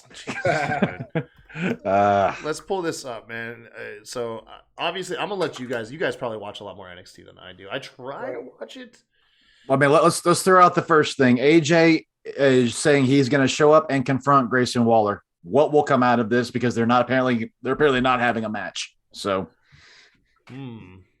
that's I don't know. That's hopefully Omos gets involved in it. That's what I'm hoping happens. Ooh, Omos down in NXT too. Right. Set up AJ versus Omos at the Rumble. Yeah. And also too, that's just it. I hope Omos gets involved in, because that's the thing. He's in 2 damn feuds at once, and now the other feud spilled over in the Raw, where he's in a feud with Omos, even though he wasn't on TV or whatever. So it's like, hopefully that's what happens. They needed to somehow turn him babyface because he's technically been the babyface, but how can Omos be a babyface versus the 5'9" AJ Styles? Right. So they put him against Grayson Waller, who's the most hated guy in the company right now. And that helps him turn babyface. So right. Well, no, Kyle and Ed Freeze both kind of agree that Omos could be Grayson's heater. Go from one heater role to another. I don't think he wants to do that. Well, I don't think here's the thing, though, and Bama, I know like you like to stay in the kayfabe sense of things. I really do believe some of the rumors coming out that WWE is realizing Omos is just not ready for a singles action in the ring. The man, for one, he hasn't, and I don't even think it's a story. I don't think it's even a story. The man hasn't taken a single bump. And normally they would, with a record like that, they would build to it. They would, you'd hear in the matches, no one's ever even knocked him off his feet before or something like. They don't even acknowledge it. He is not taking a single back bump or. They did that with Andre the Giant too. But they would. Well, actually, I'm assuming they would have addressed it back then. I wasn't alive. Yeah, I don't know, man. The rumor is that he got pulled from the house show circuit. Like the house show matches with AJ. And usually the stuff that happens on the house show circuit reflects the main roster. So you think they're going to put him on NXT and let him get his feet wet there? Maybe. They might have to. What I think is going to happen, they're going to have to pull an audible with his character. And they're going to have to keep him. They're going to have to keep him paired with somebody. I agree with that. He needs to go to NXT. Like if that's what they're saying this is now, that's where he needs to go. I agree. I mean, hey, who knows? I could be wrong, and you're right. Something could happen at NXT, and I think we'll see him in the Rumble, though. You can't not have Omos in the Rumble. He has to be in the Rumble, especially after what he did at the last match. Yeah, he's got to be in the Rumble because you don't have to fall over to be in a Rumble match. You can still land on your feet going over the top ropes. Right. So who knows? Do you guys think they got to get a match between Grayson and AJ, right? You got to get a match. Right. They got to. Yeah. What's the point of all of this then? Yeah, surely they will. Then you got tag team champions Imperium with Walter joining them versus Matt Riddle and MSK. Hold this on. is going to be the match of the month.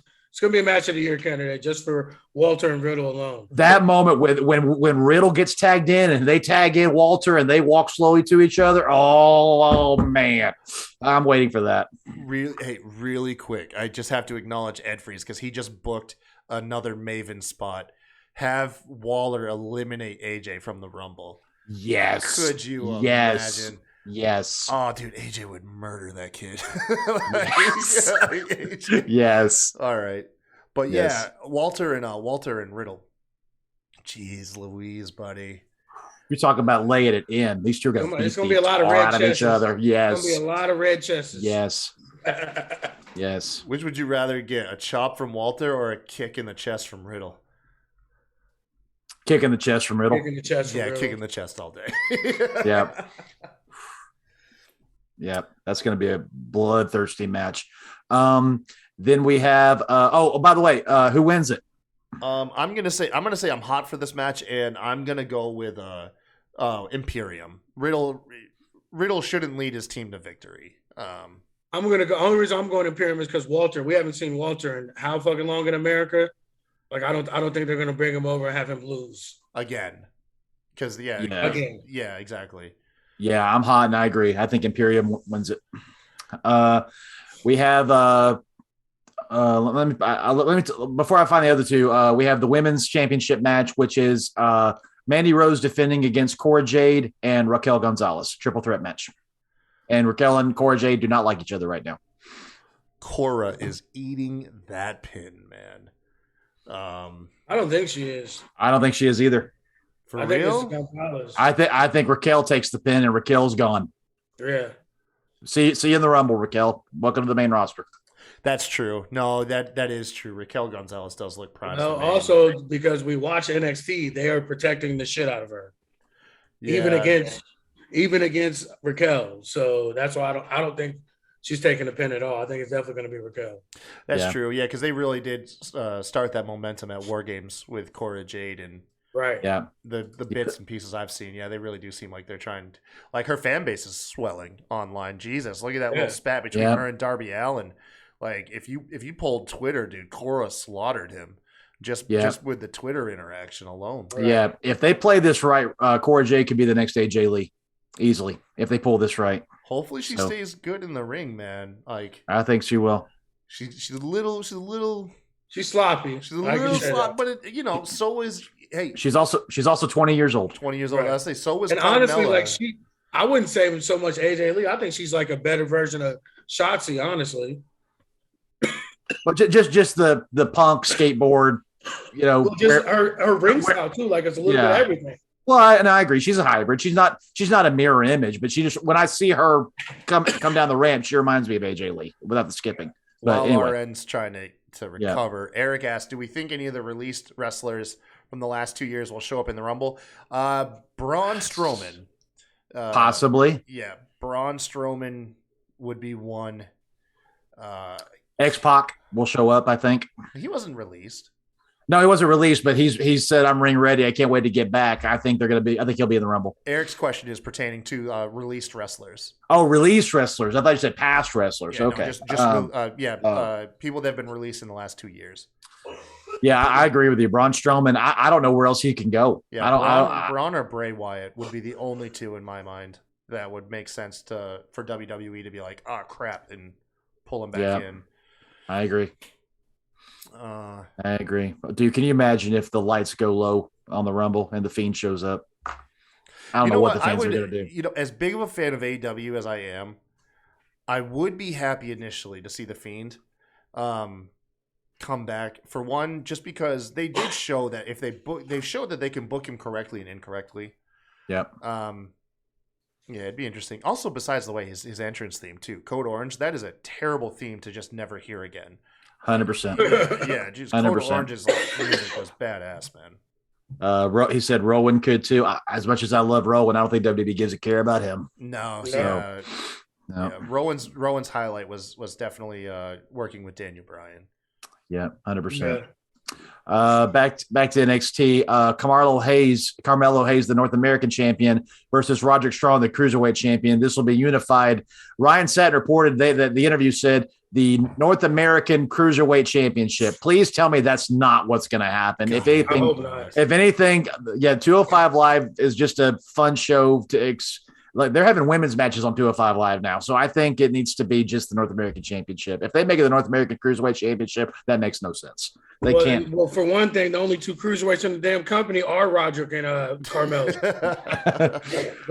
Besides Jacket Time. Oh, Jesus, don't. I just did that to make Kyle mad. Oh, God. What is Jacket Time? Somebody tell me what that is. It's the Japanese version of T-shirt. Dude, not since Kai and Tai have you handled Japanese wrestlers in such a poor manner, at least like a tag team. All right, because I mean, we did get Jimmy Wang Yang. Okay, that was pretty bad. But Kabuki Warriors ring a bell, bro. Kabuki Warriors, dude, that was. Hey, at least they gave them tag titles and they were dominant for a while. Yeah. No, yeah, they weren't a joke. Their name was very important. Yeah, their name was stupid. But anyway, yeah, you talk about a workman's match. Roddy Strong, Carmelo Hayes, these two are going to tear it up. Yeah. This will be like a purist match. Like, like people who just love pure professional wrestling. Yeah. I think this will be the match of the night for those people. This is literally going to be my match tonight because my two favorite people in NXT right now it's Diamond Mine and Carmelo Hayes and Trick. So, like, I'm definitely I think this is going to be close to match. Maybe match. Honestly, I think it is going to be a match of the night. Yeah, I'm hot for it, and Melo's going to miss. Melo's not going to miss. Nope, Melo's definitely winning this. Oh yeah, no, I'm hot for that too. Honestly, I'm pretty much hot for this whole card, except for probably the women's triple threat. Right. I feel like. Yeah. I'm warm for it only because I think it's pretty obvious Mandy's got to retain. Yeah. Yeah. So that's the reason why I'm warm. But and I mean this one's obvious too, but I'm still hot for it. Tommaso Ciampa defends the NXT Championship against Braun Breaker. How quickly does Braun Breaker squash him? I'll give him 10 minutes. 10 minutes? I'll give him 10 minutes. Oh, man. Yeah, because that's all he can go. Anything longer than that, it's going to be a joke. That's what I'm saying, man. I think he's going to. He is not ready. Like, 5 minutes. 5 minutes, man. You're going to put him in the Steiner recliner. I just don't understand. Like, don't get me wrong. Like, I get it. I do. I really do. But, like, for all the ridicule and all the shit that people are giving this new thing, for this to be the guy you tab as to be, like, the standard bearer, like, dude, look at him. So much. He is a gorgeous man wearing a Anne Frank. Yes, who can't cut a promo, who can't wrestle. Well, he's got the same thing that that Brock has. Okay, say one sentence, be scary, walk away. Exactly. Like he did with Tommaso the other night. I'm like, okay, say your one line, walk away. That's all you got to do. And I just hate his in-ring style, like the after every move in the ring. I love it, man. I can't get that with the power. I don't know how I went from hating Scott Steiner growing up to like I'm just a fan Scott nostalgia. Oh man, come on! I'm just a fan of the Steiner brothers. So if he's just started barking randomly, I would love it too. I love it. Big bad booty daddy. I don't like varsity. Dude, he pulled off a Frankensteiner, man. No, that's what I love. I love the old Steiner brothers. I love the two. Dude, he pulled off a jumping Hurricanrana, man. That was dope. No, listen. I love the Steiner suit. They're one of my top tag teams, but this guy ain't them. I'm sorry. He's just their offspring. No, and like I said, I'm not even saying he is the Dragon Ball Z fusion dance. He is. Exactly. Like I'm not even saying he can't be, but I'm saying at this very point in time, there are literally 4 or 5 guys under him, mainly everyone in that damn the War Games match that would have been better choices to be your standard bearer. No, I don't agree with that. Breaker, baby. I don't agree with that. Not at all. He's like fucking dude on Step Brothers when he's like I saw him on the what is he saying? Like, and that's the worst part too. His voice so high pitched too for him to be such a big like. Dude, he is a future Universal champion. He has his uncle's voice. He's got his uncle's voice to a T. Oh my God, dude. What was that senator like during the presidential thing? They could I know who you're talking about too. Yes, that's great stuff. I'm hot for this match, dude. Just to see the future of WWE, man. I'm telling you, this guy's gonna be a future world champ. He's a future WWE champion. Oh yeah. Yeah. Oh yeah. He's gonna have be amazing. All the accolades, man. All of them. Will he? Okay, here's the question I want to know: will he be the one way that Vince can have the Steiners reappear on WWE TV? Absolutely. Yes. They have to now, dude. They have to His now. popularity is going to swell so high. Especially when they finally give him his fucking real name, and then once he, remember when Alpha and Sifa were at the top of the ramp? When Braun Breaker goes out there. Oh my gosh! The tribal chief. Are you kidding me? You got Scott Steiner and Rick Steiner. Of all people to beat Roman, you think it's gonna be Braun Breaker? Yes, and you know what? Instead of the chili, think that too. The lay of chilies, just they don on him the chainmail. All right. No, they give him the headpiece. Yeah, they'll give him the headpiece and the dog bone headpiece is what they award him with. No. Rick Steiner's wrestling headpiece that he always wore. The wrestling headpiece. No, but I'm saying both of them. I'm saying the headpiece with the chainmail, the combo. I love it. And a leather jacket with the big M on it. Got to give him the sunglasses too, man. Just all the Steiner gear. Yeah, literally all this kind of gear. Yeah, his new look is a fusion of their whole history. And he is the fusion version. Outcome. What were the? He's then paraded by all the freaks. Yeah. Oh yeah, man. There's so much to play with here. Surely, so I know they own their name. They don't want to confiscate it. And I know he even said, I don't want to be known as Rick Steiner's son. I want to make my own legacy. But you can't not take advantage of this. They're the freaking Steiner brothers. You can't not take advantage of this. They're doing if they can do it with Orton, his dad was a player, but not like Steiner's. Samoa Joe just staring at him.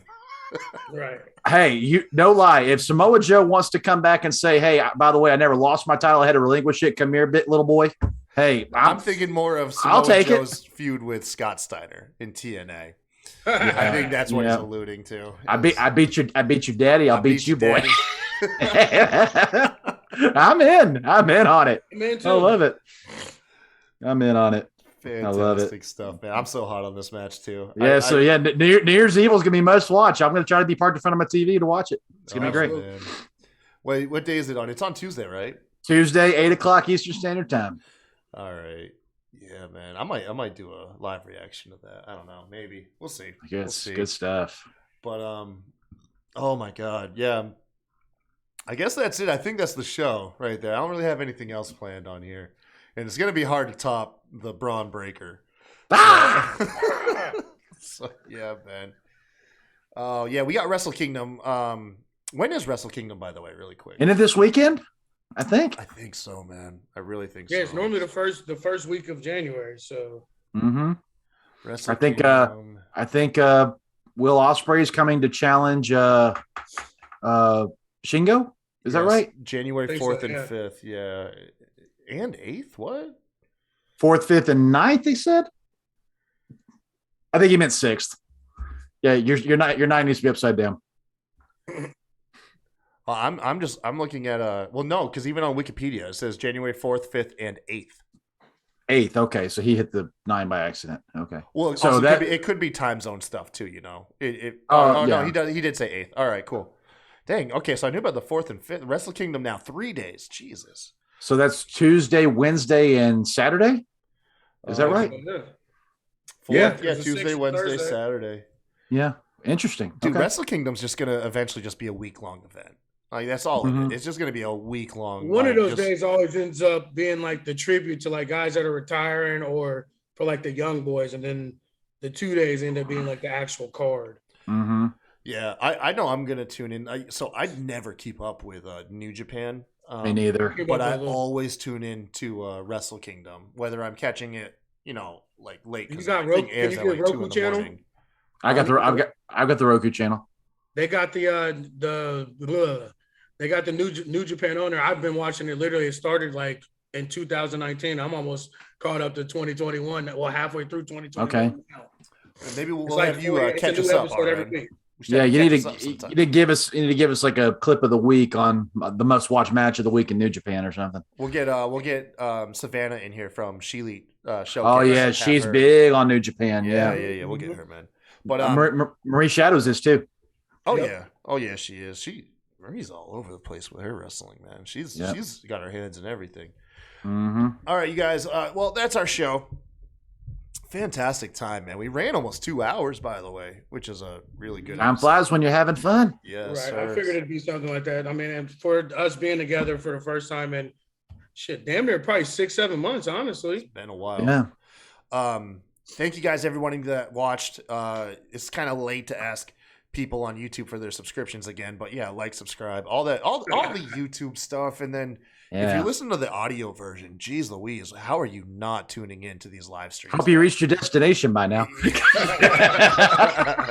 I'll be honest, I listen to the Spotify version more than anything. Like I honestly don't think I've ever even watched us watching the video. I go back and listen to us on Apple Podcasts. And guys, over the Christmas break while we were driving or just wasting time, I went back and listened to like 10 to 12 of our episodes. We are great on audio. We have a great chemistry. We really do. Mm-hmm. We can all stop jerking each other off and just let everybody know. Thank you. We appreciate you guys. And let's compliment each other, not on air. Yes, that's how we do it. I'm telling you, it's not a waste of your time to check us out on audio. Come on. Thank you guys once again. And if you guys ever want to support the show, we're on Patreon. We're on PayPal. Check out the link in the description. It has all the links there if you want to financially support us. We really appreciate it. But like always, you guys, until next time, y'all have a good one. Roll Tide.